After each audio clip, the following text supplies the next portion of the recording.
Hello everyone. आज के इस वीडियो में हम क्लास 12 हिंदी आरो अध्याय 1 भक्तिन के बारे में पढ़ने वाले हैं। भक्तिन महादेवी वर्मा जी की एक संस्मरण स्मृति की रेखाओं में संकलित है।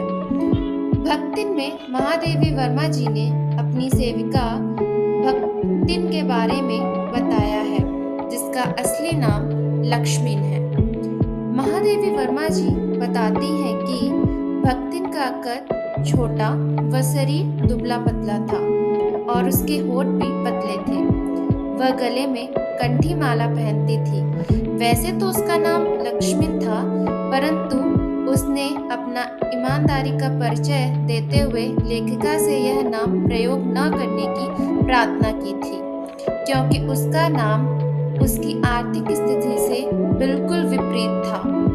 फिर उसकी कंठी माला को देखकर लेखिका ने उसका नाम भक्तिन रख दिया।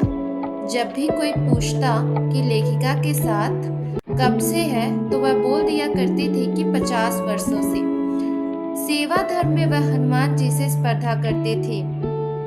उसके अतीत के बारे में लेखिका बताती है कि भक्तिन ऐतिहासिक झूसी के गांव के प्रसिद्ध सूरमा की इकलौती बेटी थी।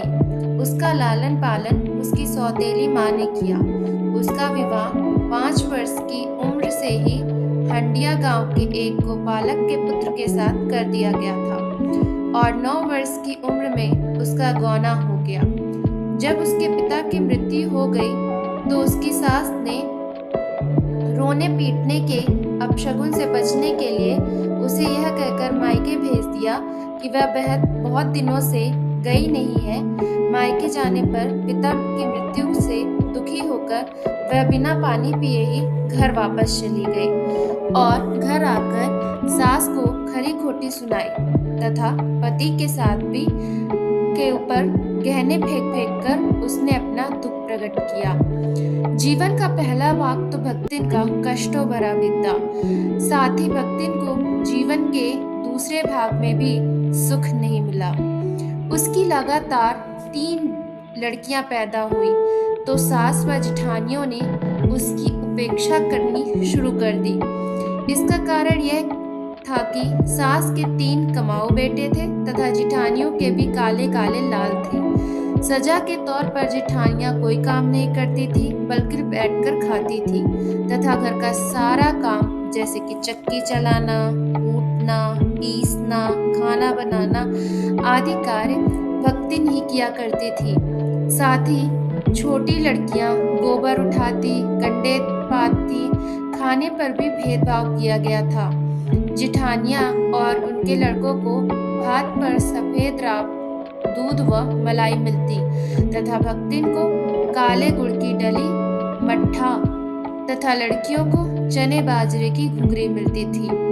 इस पूरे वाक्य में भक्तिन फिर भी अपने आप को सौभाग्यवती मानती थी, क्योंकि उसके पति का व्यवहार उसके साथ बहुत अच्छा था, जबकि जेठानियों के पति उन्हें कभी भी किसी भी बात पर मारा पीटा करते थे। पति प्रेम के बल पर ही वह सबसे अलग हो गई। अलग होते ही समय अपने ज्ञान के कारण उसे गाय, भैंस, खेत खलिहान, अमराई के पेड़ आदि ठीक ठाक मिल गए। दोनों पति पत्नी के परिश्रम के कारण घर में समृद्धि आ गई। पति ने बड़ी लड़की का विवाह धूमधाम से किया। इसके बाद वह भक्तिन और 2 कन्याओं को छोड़कर चल बसा।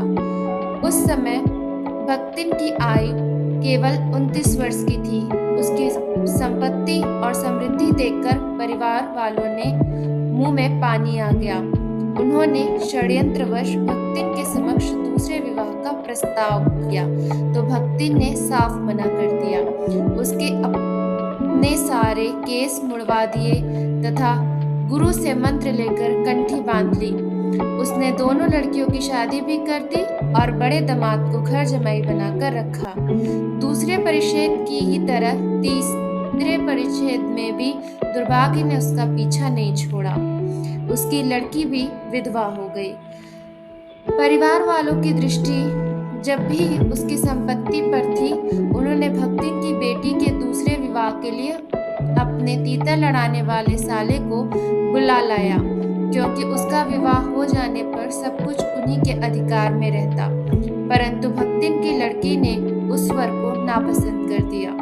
एक दिन भक्तिन की अनुपस्थिति में उस तीतरबाज वर ने बेटी की कोठरी में घुसकर भीतर से दरवाजा बंद कर लिया और उसके समर्थक गांव वालों को बुलाने लगे। जब लड़की ने उसकी खूब मरम्मत की तो पंच भी समस्या में पड़ गए, क्योंकि वर कहता था कि वह तो निमंत्रण पाकर आया था, परंतु उसके गाल पर छपी 5 उंगलियां कुछ और ही बता रही थी। अंत में पंचायत ने कलयुग को इस समस्या का कारण बताया और अपील की फैसला हुआ कि दोनों को पति पत्नी के रूप में रहना पड़ेगा। अपमानित बालिका व माँ विवश थी। यह संबंध सुकर नहीं था। दामाद निश्चित होकर तीतर लड़ाता था, जिसकी वजह से पारिवारिक द्वेष इस कदर बढ़ गया था कि लगान अदा करना भी मुश्किल हो गया। लगान न पहुंचने के कारण जमींदार ने एक दिन सजा के तौर पर भक्तिन को पूरा दिन कड़ी धूप में खड़ा रखा। भक्तिन यह अपमान सहन न कर सकी और कमाई के विचार से शहर चली गई। जीवन के अंतिम परिच्छेद में घुटी हुई चांद, मैली धोती तथा गले में कंठी पहने वह लेखिका के पास नौकरी के लिए पहुंची। नौकरी मिलने पर उसने अगले दिन स्नान करके लेखिका की धुली धोती भी जल के छींटों से पवित्र करके बाद पहनी। निकलते हुए सूर्य व पीपल को अर्घ दिया, 2 मिनट जप किया और कोयले की मोटी रेखा से चौके की सीमा निर्धारित करके खाना बनाना शुरू किया। भक्तिन छूत पाक को मानने वाली थी, इस कारण लेखिका ने समझौता करना उचित समझा। जब भोजन के समय भक्तिन ने लेखिका को गड़ी दाल के साथ मोटी काली 4 रोटियां परोसी तो लेखिका ने उसे टोका। उसने अपना तर्क दिया कि अच्छी सेकने के प्रयास में रोटियां अधिक गड़ी हो गई। उसने तरकारी न बनाकर दाल बना दी। इस खाने पर लेखिका की प्रश्नवाचक दृष्टि होने पर भक्तिन ने अमचूरण, लाल मिर्च की चटनी या गांव से लाए गुड़ का प्रस्ताव रखा। भक्तिन ने लेक्चर के कारण लेखिका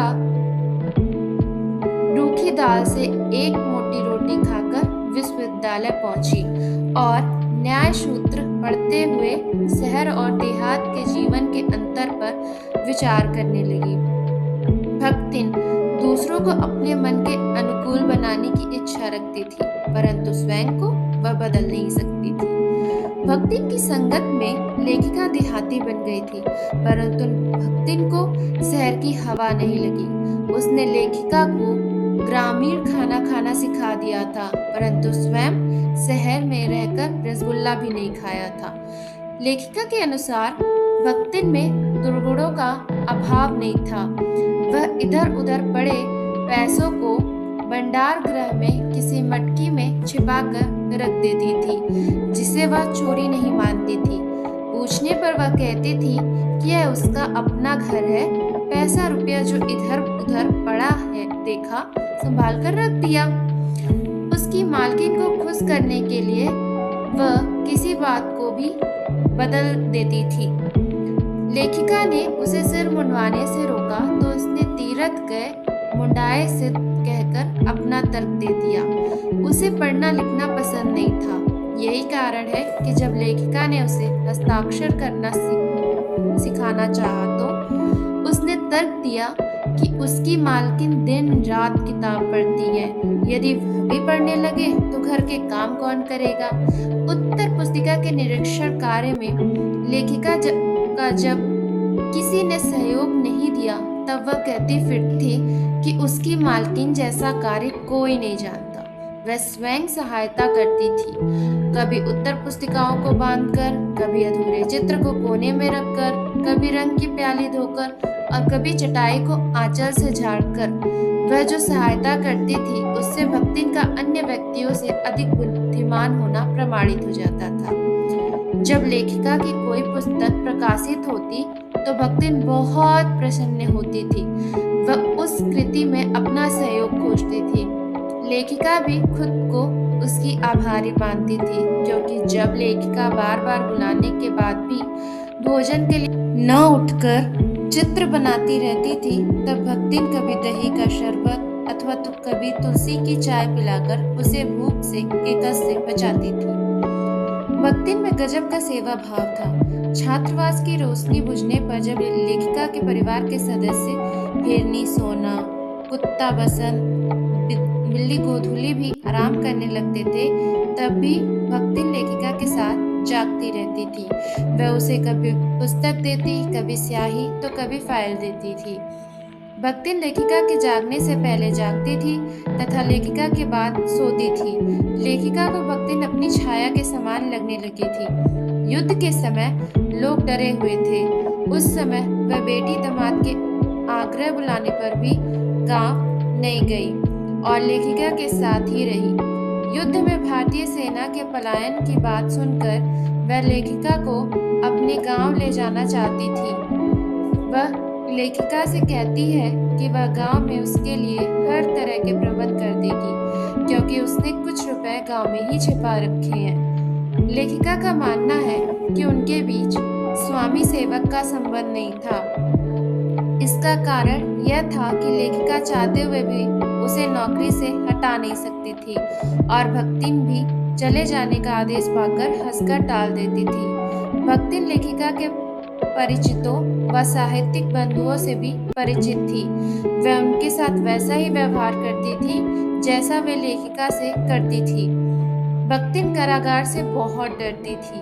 इसी बात पर लोग उसे चिढ़ाते थे कि लेखिका को कारागार में डाला जा सकता है। इस पर कारागार से डरने के बावजूद भी भक्तिन लेखिका के साथ कारागार चलने का हट करने लगती थी।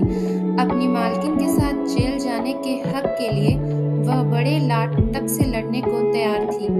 लेखिका बताती है कि भक्तिन के अंतिम परिच्छेद को वह पूरा नहीं करना चाहती। इसका कारण लेखिका का भक्तिन से लगाव और उसे खोने का डर है। Thank you and subscribe for more videos. Do like and subscribe.